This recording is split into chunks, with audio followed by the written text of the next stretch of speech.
And welcome. This is Peter Winnick. I'm the founder and CEO of Thought Leadership Leverage, and you're joining us on Leveraging Thought Leadership, the LinkedIn Live edition. So here we are. Let me introduce to you my two guests, and then we'll dive right in. So, two guests today. So, my first guest is an old friend, Nadia Bilchik. Nadia and I have known each other, I think, about 15 years. She's the president of Greater Impact Communication. She's anchored and hosted a bunch of feature programs on CNN. She's an author, she's a speaker, she's a presenter. And then my other guest is Jim Kerr, who's a superb presenter. He's written multiple books. He's a consultant, he's an advisor, he's a coach. And instead of spending half the show telling you how great these two are, let's just dive in. So, welcome, Nadia. Welcome, Jim. And you two know each other, so that should give us a little help on the chemistry side. Yes, I was just saying how wonderful this is. Instead of having coffee at Starbucks, here we are on LinkedIn Live. Yeah, exactly.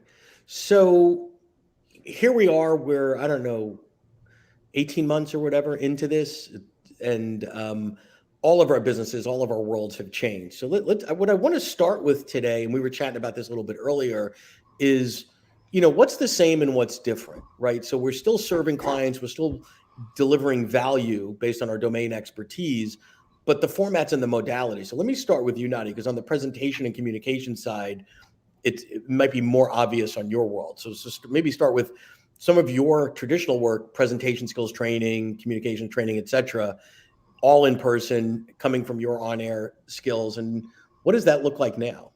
So we've all had to navigate this virtual world. And I think the biggest thing that we realize is we have to be so much more intentional. So if Jim and Nadia and Peter were sitting together having a conversation in person, it would be so organic. We could read body language. And over the last 18 months, we've had to do this in a very fabricated, very artificial environment. So things like if I was looking at you and Jim in person, I'd be looking into your eyes, which would be lovely because you're both so lovely. But now I'm having to do it through my webcam. And I want to look at Peter and I want to look at Jim, but the way that I'm doing it is looking with the middle of my eye parallel into my camera so that it looks that like I'm looking at you. That's not natural. So we're having to learn so much technique about how to connect with another person in a way that is not organic. And what I've been doing, Peter and Jim, over the last 18 months is helping people really engage and connect and have conversations in a way that is much, much more intentional than ever before. So now we went from doing it virtually to doing it in a hybrid world, and that means acquiring new skills and new techniques. Yeah, so stay with that new skills piece, because I think that applies to all of us. So if you think about, you know, a keynote speaker, pre-COVID, they knew how to work the room. They knew how to create an environment through music and lighting, and everything was staged to the entrance and the closing and all that sort of stuff. And a lot of that is about being big and somewhat over the top and finding a couple people in the audience to connect with and all that.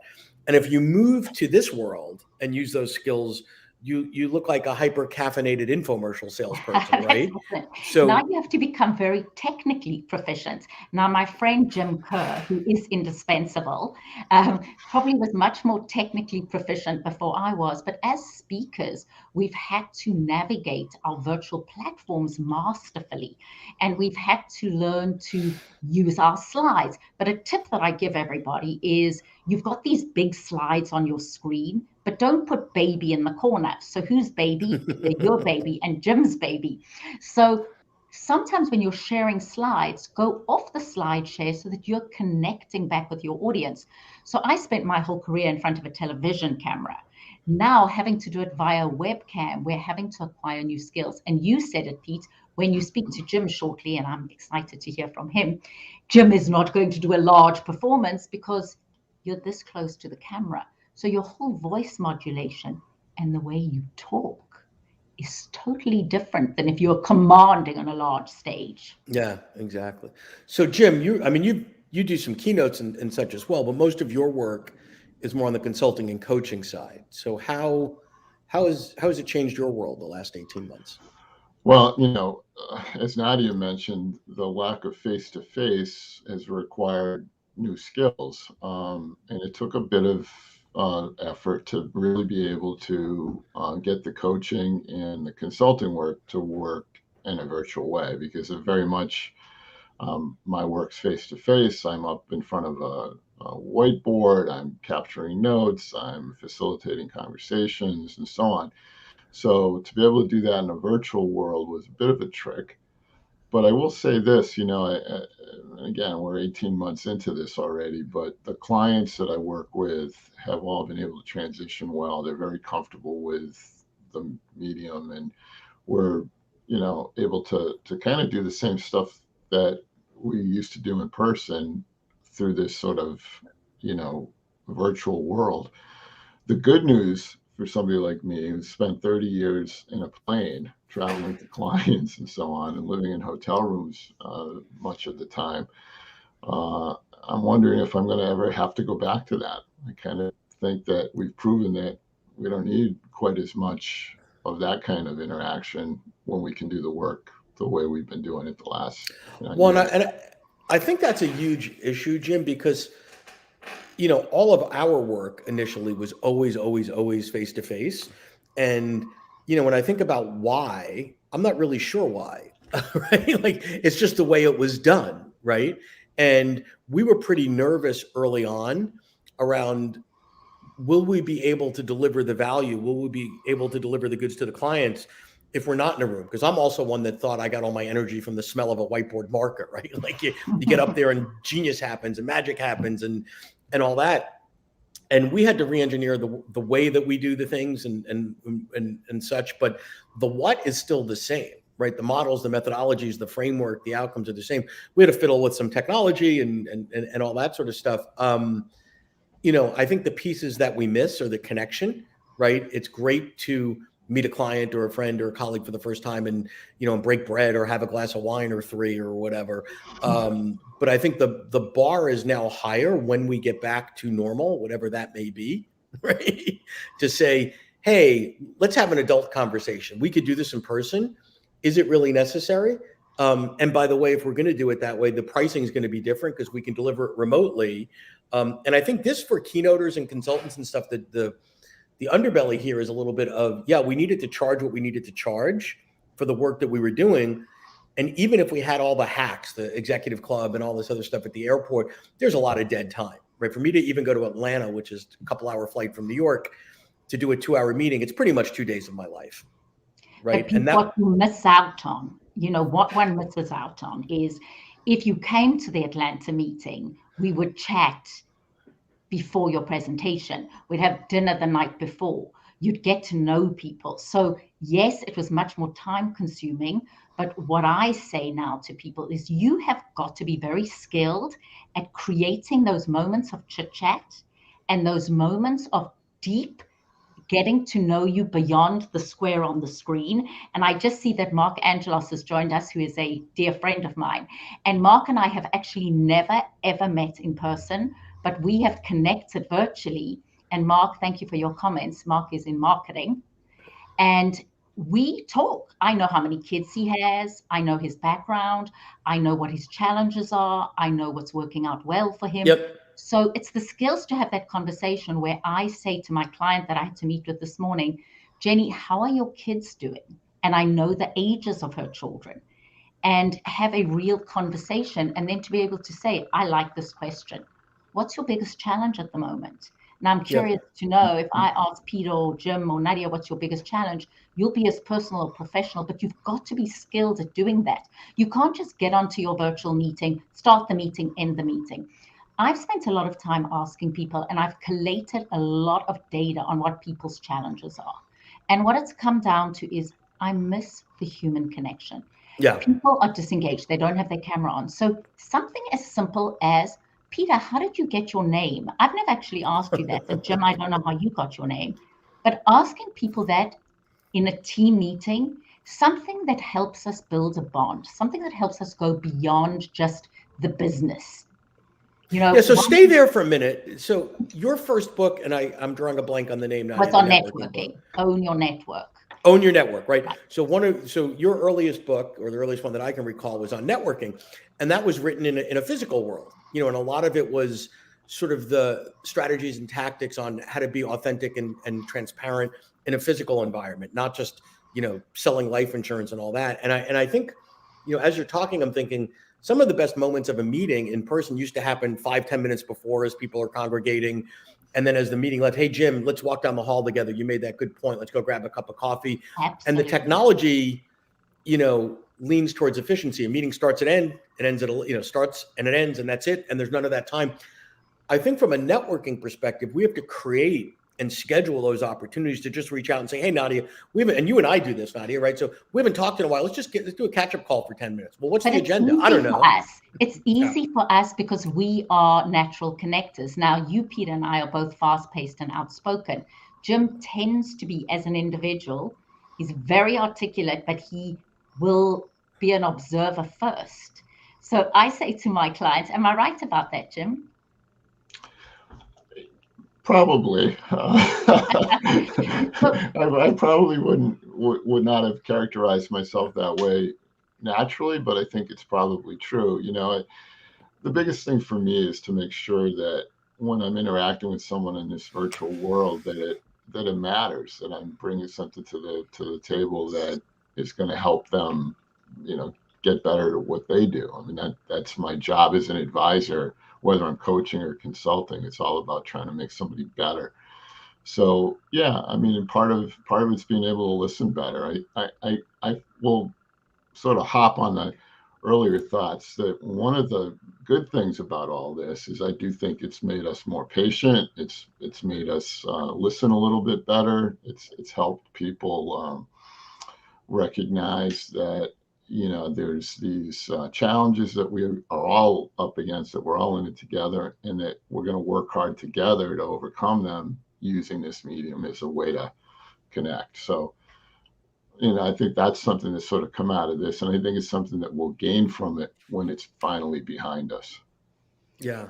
And my question is, are we good enough? Do we have a good enough skill set? And people don't naturally have this. So do we give people, team leaders, a whole lot of things they can do with their teams that people feel that they are more important, that they are valued, that they are seen not just as a worker? So a question I've been asking team leaders to ask people, and this is a good one to get to bonding, is when you look at your teenage self, what was your biggest challenge as a teenager? What was something that defined you? What was your life like? And that allows and brings up interesting discussion that helps us go beyond just what we're seeing. So my whole goal in this virtual reality is to help people build these bonds that would happen naturally, but to do it virtually. And Jim, the nature of your work, you're already asking people so many questions as you get to know them. That's the nature of your work. My work is helping team leaders and helping individuals collaborate, lead, and engage both virtually and in a hybrid world, and giving them concrete skills. Because you don't wake up today and say, okay, how am I going to make each person in my team feel valued? I've just done a huge rollout for a big company on working with people who only have virtual teams. And simple things like during Halloween, asking people what the best costume they've ever had is, or what would they like to dress up as. I mean, it's a simple question, but what it does is it makes people laugh. And then to delegate that to your team. So you say, I don't need to be in charge of the fun brigade every time. Maybe in my team, I put Jim and Peter in charge of that. So people come up with different things. And although these things may seem a little frivolous, what they're doing is helping us get to know you. And that's the biggest thing that is lacking in a virtual world is so many people are working with teams that they've never met. They're onboarding people they've never met. And it's not a matter of saying, hello, let's just get to know you. You need to have the skills and techniques and tools to get beyond so that people feel they are important. Yeah, I mean, one of the biggest concerns that I have right now with clients is the lack of coaching. And Peter, you kind of hopped on that earlier when you said, a lot of things happen after the meeting. And it's that sort of walking down the corridor after an event, hopping in an office somewhere and having a sort of a sidebar conversation about what just happened and so on. And I know I spent a fair amount of time with that, in the past, and it's a way to connect, like we're saying here, but it's also a way to help develop people. And what I'm concerned about is I think we've lost that ability for people to mentor folks in this virtual world, because it's hard to Yep. double back afterwards and have that conversation, have that sidebar conversation that we used to be able to do in person very easily. So Even I've if it was chunked that only into walking to the next meeting. yeah. So I've chunked that into sort of three buckets, Jim. There's content that needs to be delivered, theoretically the purpose of the meeting, the agenda. And I think we're pretty good at delivering the content digitally, remotely, whatever. Here's the agenda, Jim, you weigh in, Nadia, let's have a conversation, whatever. But the missing pieces are the connection. So we might be on 5 different Zooms together a week, but we might not feel connected, right? Mhm. And then the going deeper than the connection is the community. And I think those things were to some degree organic or byproducts or outcome, sort of unintended outcomes of the physicality of being in a same place. And we need to figure out how to be deliberate about that. That's So I it. think, yeah. Intentional communication. Yeah. I just worked with a client this morning, and that's the workshop we're delivering in February, which is intentional communication in a hybrid world, engaging, leading, collaborating. Yep. Because a year ago, it was maximizing your virtual presence. And I was spending lots of time telling people, have your light in front of you, not a window behind you so that you look like a cardboard cutout, or like you're in the witness protection program. Look into the camera. It's actually amazing, though, that even 18 months later, I still work with teams who don't realize the importance of looking into a camera while they're talking. That is synonymous with looking at you. They still look down at the person who's speaking. They haven't navigated how to raise their computer. All of those little things that you would expect by now people have done. Still. Well, let me ask you this, Nadia, because this is more in your wheelhouse, but feel free to weigh in, Jim. Everybody's talking about Zoom fatigue, right? So every Zoom that I do, unless there's a technical or something, and almost every call I do today is Zoom, the camera's on, right? And I find it wonderful, right? There's connection, there's whatever. When I'm on a phone call with someone now, I always feel like, I'm watching a black and white movie, or the sounds like it's missing an element. Amazing. But there are organizations that are now putting in new protocols or norms or whatever. It's, oh, this is a camera optional meeting. And when I hear that, I mean, oh, that means I've given you permission to not pay attention, to check your emails, to be mildly disengaged, to have this on as sort of the Christmas music and Starbucks in the background. So I'm not saying Zoom fatigue's not real, but I think some of the way that we're processing that, I mean, if the fatigue is, wow, I'm not used to paying attention, that's one problem. So what are you guys seeing there? Nadia, maybe if you want to jump in on that first, see what the norms are and sort of the Zoom fatigue.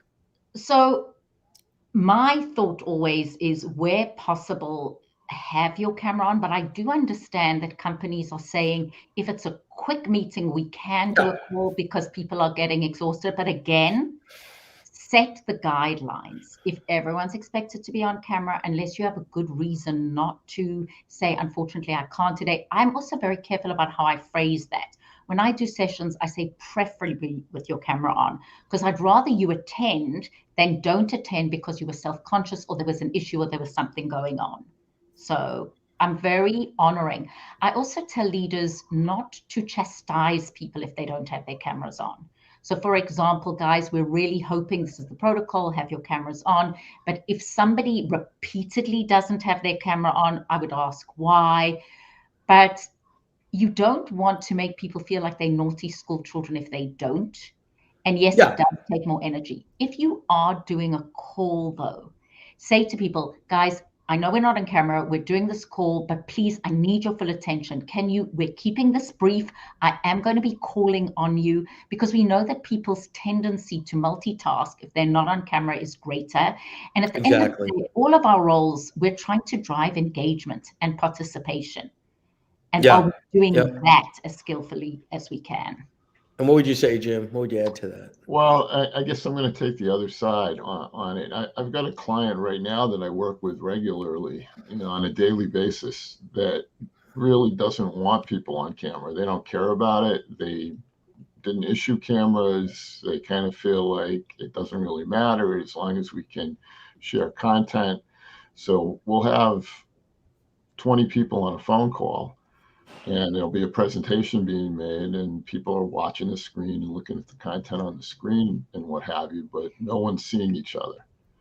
And I agree with you. I think there is, people can drift off. They can, in fact, I've had this happen many times. You'd call on somebody, "Hey, Bill, what do you think of this?" And Bill's not there. Yeah. His name shows up in the list of attendees, but he's physically not there. And oh, sorry, I was, So there's definitely something lost with that approach to it. But I would say, at least in regard to this client, we're getting the work done. It's Yep. not optimal, but it's the way it is. And, I think people have Well, learned. and their meetings might have been awful meetings before where it was culturally acceptable to have a device open, or, I think it depends on what was the standard protocol and level of respect at a traditional meeting. There are meetings that 40 people are in and 37 of them are going, "I don't know why I'm here." Right. So, Yeah. I mean, I think, like, and they've been a client for a very long time, and certainly the quality of the meeting differs from meeting to meeting. But yeah, we've lost something for sure with this, and I watch people like Nadia and the great advice and training that she provides as being really important stuff. And in fact, I've tried to incorporate some of that with my conversations in this virtual world and so on. So there's something to be said for the value of taking that extra few steps to make it, as good as it possibly can be, and to connect as well as we possibly can, given the situation that we're all in. Yeah. One of my best stories is, I had a client, top HR person, Fortune 500 company, and I get a note from her assistant, "This will be no cameras. This will be no cameras." So I wake up very early one morning, stumble into my office, not looking like I am now, no makeup, hair, whatever, literally in my pajama top. And I switch on the Zoom, and there she is, fully made up, perfect lighting, looking amazing with her camera on. And it was one of those moments of going, do I switch my camera on? And, so much of what I teach is, how long does it take to make a first impression? And everything you do and say communicates. And are we using everything we can to come across as the best version of ourselves? And there I am in my pajama top that says "crush." And I decided in that moment that I should put my camera on. And anyway, we sort of laughed about it afterwards, but it was one of those moments that I thought, this is going to be, and so much of what I teach is virtual presence, and there I am. But it was that moment of making a decision of the camera on, if she's got her camera on and she's the potential client. So I'm sure we've got some good stories of what's happened and what hasn't happened, and moments that have gone wrong in this virtual world. But one thing is, again, you said that the level of just transparency and vulnerability, and being okay if the dog barks. I had a moment where I said, my dog doesn't bark during this, and then being able to go, it's okay. And we've become so much more accepting and not judgmental of each other. Somebody asked me in one of my sessions, I was, what if my naked partner walks past behind me? I said, well, that's one way of grabbing people's attention. I think we've learned to laugh. We've learned to accept the imperfection. I recommend things like having a background that makes sense and all of these things in a perfect world. But sometimes I've had people who are having to do their calls in their bedroom because that's their only space. So at least make your bed. Right. So I think that authenticity, the transparency, the vulnerability at first was forced on us, and now we're embracing it, right? Because you never would have walked into a meeting in an office building in downtown Atlanta in your pajama top, right? That would be like, wow. But now, even though that, you might have broken some unspoken code, it's like, ha ha ha, things happen. Oh, it's an early morning call. She didn't get the email, whatever. But I think we're all sort of now peeking inside of each other's spaces, and like you said, you wouldn't bring your dog to your office unless you worked for Google or something like that, right? But we're seeing a bit of each other that we didn't see before, and I think it's a good thing. and I think it's Jim and I have talked about, obviously your CD collection's impressive and you're a music aficionado, and I may not have known that if we were living in a different place. And that's led to, you posting Bruce Springsteen quotes, and I'll talk about them or whatever, right? But if I was meeting Jim, I could ask him about that CD collection and we could Sure. have a conversation about it. Or I'd say, Peter, I noticed you're doing X. And the ability to do that, we told people, Dale Carnegie in the 60s wrote about how to win friends and influence people. And he said, people who talk about themselves are bores, and people who talk about other people are gossips, and people who talk about you are brilliant conversationalists. Those foundational things of showing genuine interest in the other, whether you're in person or online. The difference is you have to be, and we're going to use that word again, more intentional. Yeah. No, I think the intentional piece is cool. All right, as we start to wrap, maybe if I can put each of you on the spot for a moment or two to think about, not in a fluffy kind of way, but what are your hopes and aspirations for 2022 in a pragmatic way? So we're not, world peace would be lovely, like that'd be nice, but that's not what are you thinking about for 2022, Jim, as it's around the corner, shockingly, a month away? Yeah, it's I've been doing a lot of thinking about that. In fact, I think we all kind of do as we get ready for the next year and so on. For me, I'm in the middle of writing book number 7, so I'm hoping to get that finished and find a publisher for it. So that's kind of one of the goals that I want to get accomplished, next year. I also want to build out some different kinds of strategic relationships with consulting firms, because I feel like I'm at a point now in my career where I want to help to develop sort of the next generation of consultant. And I feel like I can do that by forging better relationships with some bigger firms that have those younger folks that are already there and need some assistance. So I'm kind of looking at a couple of those kind of ideas for next year. How about you? What are you doing for next year, Peter? Oh, you boomerang the question. So I think, next year, this year so let me put it this way. I think we're going to do more of what we did this year, in a good way.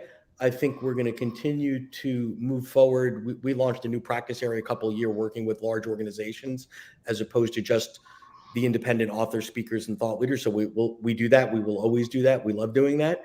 But we found different places that value what we do at different levels. And that's really exciting. We've picked up a handful of marquee clients. I'd like to do a bit more travel. I don't want to go back to 140,000 miles a year. I've come to the realization that if I never achieve executive platinum again, they probably wouldn't have mentioned that at my eulogy, and it wouldn't have been on my tombstone, and I'll just have to pay for upgrades moving forward. And that's okay. So that's that. And then maybe actually getting the opportunity to meet some folks that I've developed great relationships in our community and others over the last 18 months. Like Jim, you and I probably live an hour and a half, 2 hours from each other. Lunch or dinner would be nice. Cocktails would be better.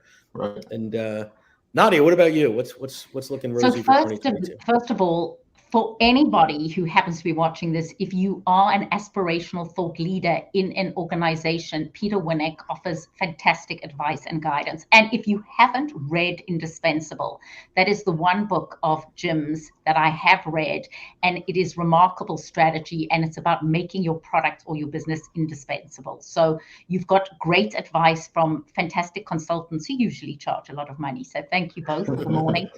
So for me, 2022, I do have a 4th book. It is Ramplify, and it's about ramping up your business and amplifying in 2022. I started it with David Asano in March of 2020. We are finally getting there. And of course, the interviews that I've been doing around it have been remarkable, and things have changed since 2020. So get that out would be fantastic. I am praying that I will get to South Africa in April. It is so depressing what has happened with Omicron, because it means that people going to South Africa in December, many of my family amongst them can't. So let's hope that it is much less dangerous than is being perceived, and that people learn to live with this in a way that is not crippling the economies of these countries. Because for South Africa right now, the lack of travel and the shutdown is worse for the country in so many ways than the virus. So let's pray that if you and I and Jim and Peter, if we're having this discussion this time next year, let's hope things have revived. And just continuing connecting. For me, the getting together, the way Jim, Peter, and I met in this wonderful mastermind group of people who genuinely are givers as well as getters. I think that's been a fantastic part of the year. So thank you both. Great. Well, thank you. Anyway, I want to thank you both for your time. This was a lot of fun, and I appreciate you both very much. So thanks for joining us and spending the time. And today. drinks in New York City. Yeah, just text me anytime. Yeah, count me in.